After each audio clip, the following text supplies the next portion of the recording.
আসসালামু আলাইকুম। পাপেল এডুকেশন শিক্ষা বোর্ডের পক্ষ থেকে সবাইকে অনেক শুভেচ্ছা এবং স্বাগতম। এসএসসি দাখিল এবং ভোকেশনাল শিক্ষার্থীদের জন্য ল্যান্স থেকে খুবই গুরুত্বপূর্ণ একটা প্রশ্ন নিয়ে আপনাদের সামনে হাজির হয়েছি। আমাদের প্রতি বছর পরীক্ষায় এরকম উত্তল লেন্স বলেন কিংবা অবতল লেন্স থেকে একটা প্রশ্ন পরীক্ষায় থাকে। সো আজকে আমরা যে প্রশ্নটা করাবো এটা ইনশাআল্লাহ আপনাদের পরীক্ষায় নিশ্চিত কমন পড়বে। আর এইরকম নিশ্চিত কমন উপযোগী সুপার সাজেশন পেতে অবশ্যই আমাদের এই পেজে আপনারা এসএমএস দিবেন, পাভেলুডিকার পেজে এসএমএস দিবেন, অথবা আমাদের স্ক্রিনে দেখানো নাম্বারে সরাসরি আপনারা আমাদের সাথে যোগাযোগ করতে পারেন। ওকে, সো চলুন আজকে আমরা এই উত্তল লেন্স রিলেটেড এই প্রশ্নটা সমাধান করব এবং এই ধরনের যদি কোনো প্রশ্ন আমাদের পরীক্ষা আসে সেই প্রশ্নটা কিভাবে আমরা সমাধান করতে পারি সেই সম্পর্কিত বিস্তারিত কথা আজকের এই ক্লাসে হয়ে যাবে। সো চলুন আমরা এই প্রশ্নটা সমাধান করি। তো প্রশ্ন সমাধানের ক্ষেত্রে প্রথমে আমাদেরকে উদ্দীপকটা দেখতে হবে, কি বিষয়টা বলছে সেটাও জানতে হবে, এন্ড দেন আমরা প্রশ্নটা দেখব আগে। ঠিক আছে, সো আমরা এখানে দেখতে পাচ্ছি এটা হচ্ছে একটা উত্তল লেন্স, এটা আমরা সকলে চিনি। আর অবতল লেন্সটা স্যার কেমন থাকে? অবতল লেন্সটা কিন্তু স্যার এই রকম থাকে, তাই না বলেন? এই যে এরকম থাকে কিন্তু একটা অবতল লেন্স। এটা হচ্ছে উত্তল, এটা হচ্ছে অবতল লেন্স। ওকে, এখন আসেন প্রশ্নের মধ্যে। এখানে একটা অবতল লেন্স দেওয়া আছে, এখানে শুধুমাত্র একটা বিষয় দেওয়া আছে, সেটা হচ্ছে ফোকাস দূরত্ব 25 সেন্টিমিটার। এই যে একটা উত্তল লেন্স দেওয়া আছে, এই উত্তল লেন্সের ফোকাস দূরত্ব 25 সেন্টিমিটার। প্রথম প্রশ্নটা স্যার, লেন্স কি বা লেন্স কাকে বলে? লেন্স কি? সহজ একটা সংজ্ঞা, তাই না? যে আলোক প্রতিসারক মাধ্যমকেই, স্বচ্ছ আলোক প্রতিসারক মাধ্যমকে আমরা কি বলতে পারি? লেন্স বলতে পারি। সহজ একটা সংজ্ঞা লিখে দিব, যে এই সংজ্ঞাটা যদি পরীক্ষায় লিখেন কোনো সমস্যা নাই। স্বচ্ছ আলোক প্রতিসারক মাধ্যমকেই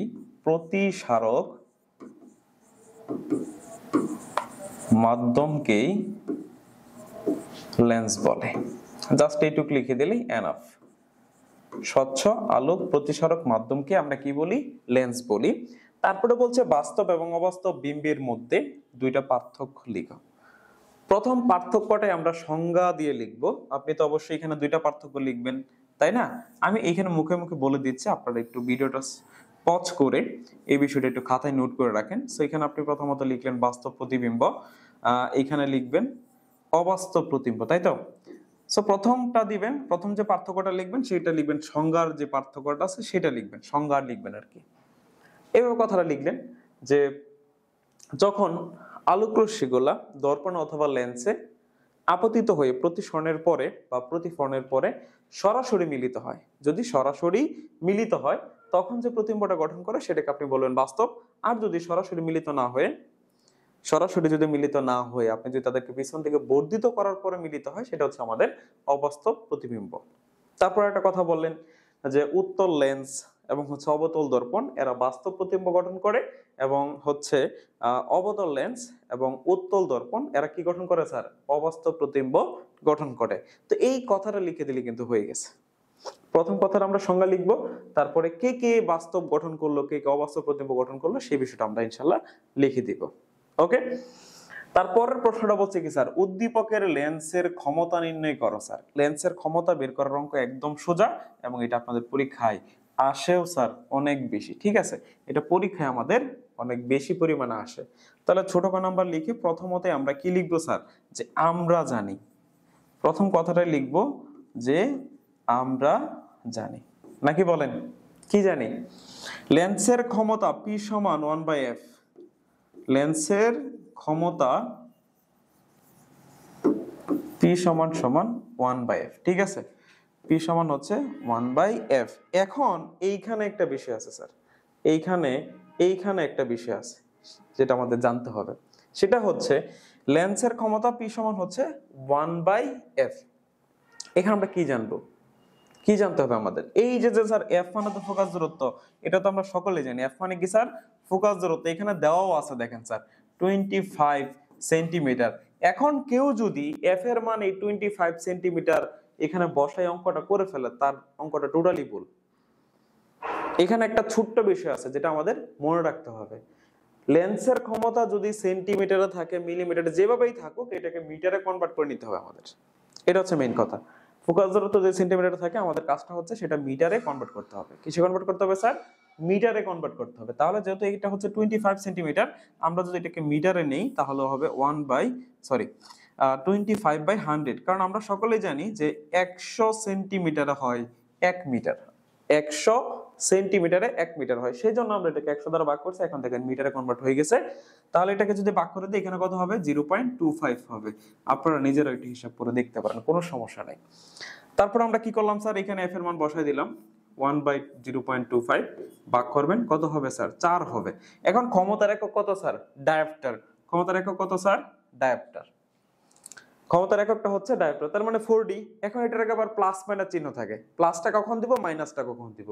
যদি লেন্সটা উত্তল হয় তার আগে আমরা চিহ্ন দিব প্লাস, আর যদি অবতল হয় তাহলে আমরা তার আগে কি দিব স্যার? মাইনাস দিব। সো এই যে হচ্ছে আমাদের ছোট গ নাম্বার অঙ্কটা। এটা হচ্ছে কি স্যার? আমাদের ছোট গ নাম্বার অঙ্ক। আশা করি আমরা এটা সকলেই পারবো ইনশাআল্লাহ। ঠিক আছে, আচ্ছা, যে বড় গ নাম্বার কোশ্চেনটা আছে সেটার দিকে একটু তাকাই। এইখানে আমাদের যে কথাটা বলছে যে স্যার উদ্দীপকের লেন্সের ক্ষমতা অর্ধেক করা হলে, কি করা হলো স্যার? অর্ধেক যদি আমরা করি তাহলে ফোকাস দূরত্বের কি পরিবর্তন ঘটবে বিশ্লেষণ করো। স্যার আগে আমাদের লেন্সের ক্ষমতা কত ছিল? এখানে বলছে কিন্তু অর্ধেক করা হলে। তাহলে আগে আমরা লেন্সের ক্ষমতা পাইছিলাম কত স্যার? 4 ডায়োপ্টার। এখন বলছে আপনি যদি এটা অর্ধেক করে ফেলেন, এখন দেখেন আগে যখন 4 ডায়োপ্টার ছিল তখন কিন্তু লেন্সের ক্ষমতা ছিল কত? 0.25 মিটার এরকম ছিল, তাই না? এটা হচ্ছে আগের ইনফরমেশন। এখন আপনি কি করতেছেন? অর্ধেক করতেছেন এই লেন্সের ক্ষমতাটাকে। তার মানে আমি যদি অর্ধেক করি, এখানে লিখবেন যে ক্ষমতা অর্ধেক করা হলে, ক্ষমতা অর্ধেক করা হলে তাহলে কি হবে? P সমান হবে 4 ডায়োপ্টারকে 2 দ্বারা ভাগ করবেন, তার মানে এখানে 2 ডায়োপ্টার চলে আসবে। অর্ধেক বলছে না, তাহলে 4 এর অর্ধেক কত? 2 না? তার মানে আমরা ক্ষমতা 2 ডায়োপ্টার পেয়ে গেলাম। সো এখন দেখেন, তাহলে আমরা যে সূত্রটা জানি যে P সমান জানি কি স্যার? 1/f। সো এখান থেকে আপনি কি লিখতে পারেন? f সমান লেখা যায় 1/p। একই কথা, P সমান যেমন 1/f লিখতে পারেন, সেম ভাবে f সমান লেখা যায় 1/p, কারণ এখান থেকে আপনি p টা f এর জায়গায় আনলেন, f টা p এর জায়গায় চলে গেল, এই বিষয়টুকুই, তাই না? এখন যদি মান বসায় দেওয়া যায়, 1/p এর মান কত স্যার বলেন তো? এই যে 2 ডায়োপ্টার, তার মানে হাফ হাফ মিন্স হচ্ছে 0.5 মিটার বা 0.50, আপনি যাই বলেন কোনো সমস্যা নাই। সো 0.50 বা 50 মিটার আর কি। তাহলে এই ক্ষেত্রে আমরা ফোকাস দূরত্ব কত পাইলাম স্যার? 0.50। এখন বলছে পরিবর্তনটা কি হবে? তাহলে পরিবর্তন কত হয়েছে সেটা আমরা একটু দেখি। তাহলে ফোকাস দূরত্বের পরিবর্তন তো কত হয়েছে স্যার? আমরা অর্ধেক যদি করছি তাহলে 0.50 মাইনাস হচ্ছে 0.25 মিটার। সো হিসাব যদি করা হয় তাহলে 0.25 মিটার বা 25 সেন্টিমিটার পরিবর্তন হয়েছে। ঠিক আছে, তাহলে পরিবর্তনটা কত? 25 সেন্টিমিটার। পরিবর্তনটা কত স্যার? 25 সেন্টিমিটার। তাহলে আমরা যদি কোনো একটা লেন্সের ক্ষমতা অর্ধেক করে ফেলি সেক্ষেত্রে ফোকাস দূরত্বের একটা পরিবর্তন ঘটবে, যেহেতু অর্ধেক করা হয়ে গেছে। যখন অর্ধেক করছি তখন আমরা ফোকাস দূরত্ব কত পেলাম? 50। আগে ছিল কত স্যার? 25। বিয়োগ করেন, অবশ্যই 25 থাকে। So that is your answer. এটা হচ্ছে আমাদের বড় প্রশ্নটা। আসলে আমরা যদি বেসিকটা বুঝতে পারি, কোনো অঙ্কই আমাদের কাছে সমস্যা হওয়ার কথা না।